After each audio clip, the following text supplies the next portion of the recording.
faut bien en parler un peu de ces vendanges, de ce millésime 2013. Alors on va en parler cette semaine. Maintenant que c'est terminé, que tout est rentré dans les cuviers, bientôt dans les barriques, et que quand on est viticulteur, on hésite entre tout balancer au caniveau ou se reconvertir dans l'élevage des escargots de course. Le printemps a été pluvieux, c'est vrai. Et la plupart du temps, dans pratiquement toutes les régions, on a encore vendangé sous la pluie, avec des nuits humides et douces qui n'ont pas permis de sécher le raisin. C'est pour ça qu'on a récolté du pas mûr, souvent pourri et de toute façon gorgé d'eau. Mais au fond, qu'est-ce que c'est que le vin, sinon autour de 90% d'eau? C'est vrai que quand on voit une bouteille de vin, on a un peu de mal à le croire, je vous l'accorde.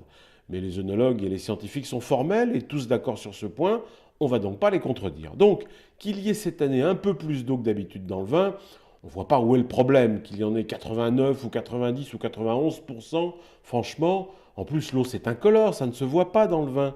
C'est comme si ça n'avait pas existé. Alors bien sûr, on nous dit aussi que le problème de cette année, c'est les quantités. Moitié moins de récoltes en moyenne que d'habitude. Oui, mais il faut bien voir que chaque été, on fait des vendanges vertes.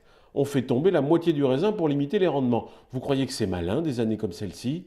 Au fond, on se trompe sur les vrais enjeux de la viticulture. On investit des sommes folles dans des cuviers, des chais, des circuits touristiques, alors que le seul truc à avoir, qui coûte beaucoup moins cher que tout ça, c'est une bonne grenouille pour prévoir la météo, mais à long terme.